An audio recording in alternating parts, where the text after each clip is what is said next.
एक जादूगर लड़के और एक ऐसी लड़की की है जो मरे हुए इंसानों को देख सकती थी। तो कहानी के शुरू में हमें एक जादूगर लड़का दिखाया जाता है जिसका नाम माजो था। वो अपने दोस्त के साथ मैजिक शो कर रहा था। वो ऐसे ही सड़कों पर अपना शो किया करता था, पर उसका जादू बहुत पुराना हो चुका था, इसीलिए वहाँ पर खड़े लोग उसके जादू में कोई दिलचस्पी नहीं ले रहे थे। तभी माजो वहाँ पर तमाम लोगों में खड़ी एक लड़की को देखता है जो उसे बहुत ही अजीब लग रही थी। माजो उस लड़की का पीछा करता है, पर जैसे ही उस लड़की को ये एहसास होता है कि जैसे कोई उसका पीछा कर रहा है तो वो एक पुरानी सी अलमारी की आगे रुक जाती है। यहाँ पर माजो को एक आइडिया आता है। वो सोचता है कि वो एक अलमारी से चुड़ैल को निकालेगा और फिर अपने जादू से लोगों के सामने उसे भगा देगा। और क्या पता ये जादू लोग पसंद करे। अब ये उस अजीब लड़की के पास जाता है जिसका नाम कैंग था। उसको अपने शो में काम करने की ऑफर करता है। कैंग को भी काम की जरूरत थी, इसीलिए वो उसको मना नहीं करती। फिर इसके बाद माजो को दिखाया जाता है जो एक हॉल में अपना शो कर रहा था। इस बार उसका शो देखने बहुत से लोग आए थे। वो वहाँ एक अलमारी पर अपना मंत्र पढ़ता है। जब वो अलमारी उसके मंत्र से खुलती है तो वो उस पर काला कपड़ा फेंक देता है। वो काला कपड़ा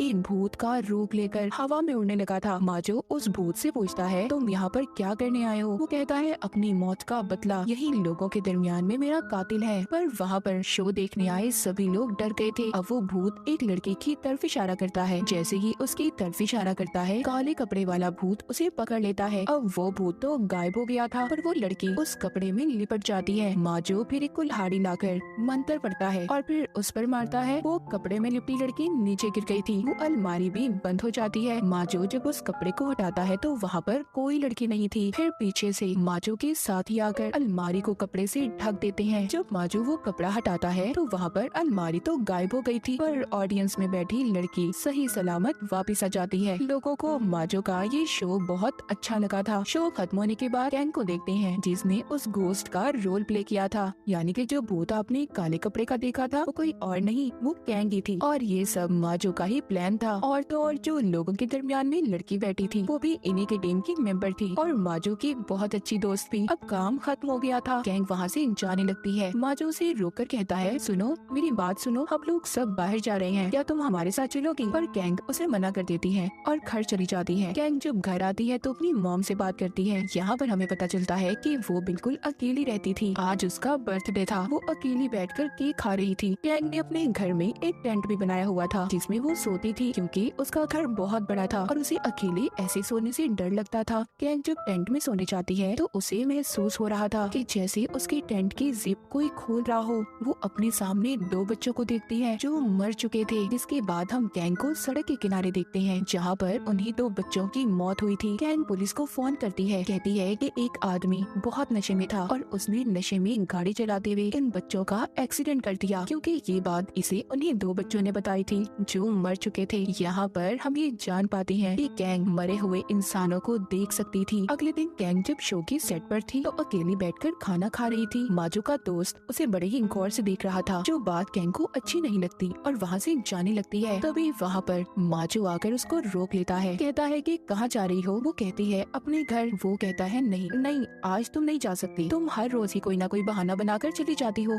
आज तुम्हें हम लोगों के साथ रुकना होगा। चलो हमारी सारी टीम खाना खाने जा रही है, तुम भी चलो। माजो के बहुत मनाने पर आखिरकार कैंग को मानना पड़ता है और वो उनके साथ चली जाती है। अब जब ये सब खाना खा रहे थे, जहाँ पर माजो का दोस्त सबको बता रहा था, क्या तुम लोग जानते हो कल रात मेरी दादी मेरे सपने में आई थी जो मुझे बहुत डांट रही थी और ये भी कहा उन्होंने कि जब मैं जिंदा थी तो तुम मुझे मिलने क्यों नहीं आए। ये बात जब कैंग सुनती है तो बहुत हंसती है। उसने बहुत ज्यादा शराब पी ली थी और जोर जोर से हंस रही थी। वहाँ पर ऊट पटांग हरकतें भी कर रही थी। माजो के पास बैठकर उसकी बहुत बेइज्जती करती है, कहती है मैंने तुम्हें मना किया था ना, तुम मुझे यहाँ पर क्यों लेकर आए? माजो की शर्ट पकड़कर उसे फाड़ देती है, फिर सबसे माफी मांगती है और वहाँ से चली जाती है।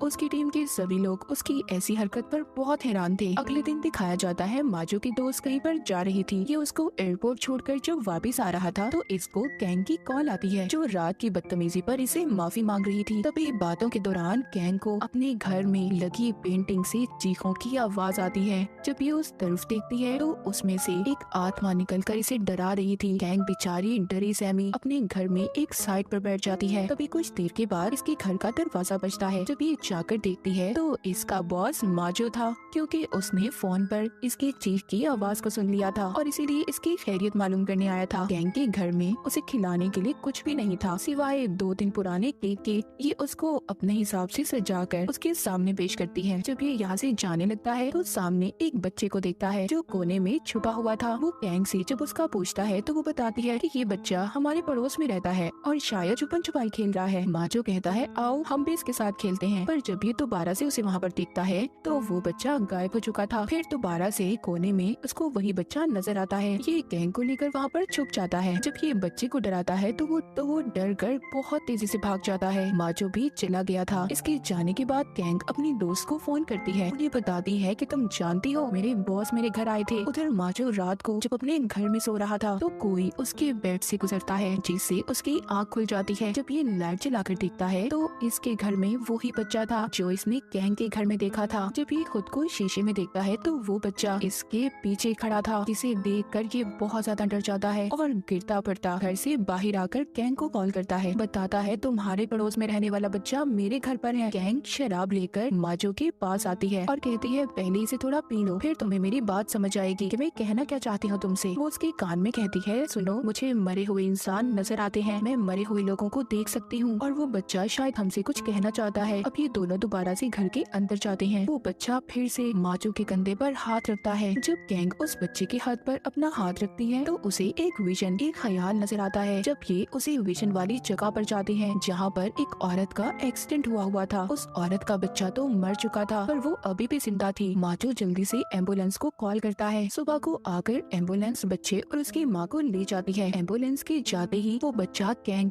और माजो का शुक्रिया करता है कि उन्होंने उसकी माँ की जान बचाई और गायब हो जाता है। जिसके बाद कैंग माजो को नदी के किनारे पर लेकर जाती है और उसे बताती है कि तुम जानते हो कुछ सालों पहले मैं भी मर चुकी थी। मेरा सांस बंद हो गया था कुछ देर के लिए। जब स्कूल बस में जा रही थी तो मेरा एक्सीडेंट हो गया। मैं कुछ वक्त के लिए मर चुकी थी। मुझे तो किसी तरह बचा लिया गया पर मेरी बेस्ट फ्रेंड मर गई। उसके बाद मुझे अपनी दोस्त और बाकी मरे हुए लोगों के भूत दिखाई देने लगे, जिसके बाद सब लोग मुझसे दूर रहने लगे। यहाँ तक कि मेरी मॉम और बहन ने भी मुझे अकेला छोड़ दिया। ये सब बताने के बाद कैंग नदी के पास जाती है और चिल्लाकर कहती है मेरी दोस्त, तुम मुझे आखिर कब तक अकेला रख पाओगी? मेरे ऑनलाइन बहुत सारे दोस्त हैं, उन्हें कैसे दूर करोगी मुझसे? दरअसल कैंग की दोस्त का भूत उन लोगों को भी नजर आता था जो इसके साथ रहते थे और इसी डर की वजह से कैंग के साथ कोई भी नहीं रहना चाहता था। यहाँ पर माजो भी कहता है सस्ती चुड़ैल, तुम मेरे होते कैंग का कुछ नहीं बिगाड़ सकती। फिर ये दोनों यहाँ से चले जाते हैं। अगले दिन कैंग और माजो एक बार में जाते हैं जहाँ पर कैंग फिर से बहुत ज्यादा शराब पी लेती है। माजो उसको घर छोड़ने का कहता है लेकिन वो अपने घर जाने से मना कर देती है, इसलिए माजो उसे अपने घर ले गया था। जब ये रात को सो रहे थे तो माजो के चेहरे पर पानी गिर रहा था जिससे उसकी आँख खुल जाती है। जब ये ऊपर की तरफ देखता है तो छत से कैंग की दोस्त की आत्मा थी जो इसे डरा रही थी। कैंग माजो की आंखों पर हाथ रख लेती है, कहती है इस तरफ ध्यान मत दो, उसे मत देखो, वो चली जाएगी। पर माजो को बहुत डर लग रहा था, इसलिए कैंग उसके लिए एक टेंट बनाती है। ये दोनों अब उसी टेंट में सो गए थे। जब सुबह होती है तो यहाँ पर माजो की दोस्त आ जाती है जो काम के सिलसिले में कहीं पर गई हुई थी, जिसको माजो एयरपोर्ट छोड़कर आया था, पर अब वो वापस आ चुकी थी। उसको ये सब देखकर बहुत गुस्सा आ रहा था। वो कैंग को बहुत बुरा भला कहती है, उससे कहती है मैं जानती हूँ तुम्हारा कोई दोस्त नहीं है, यहाँ तक कि तुम्हारी फैमिली भी नहीं, तुम्हें सब छोड़कर चले गए और अगर मैं तुम्हारी जगह होती तो कब की मर जाती। माजो उसकी बातें सुनकर उसे चुप होने का कहता है। कैंग को माजो की दोस्त की बातें बहुत बुरी लग रही थी,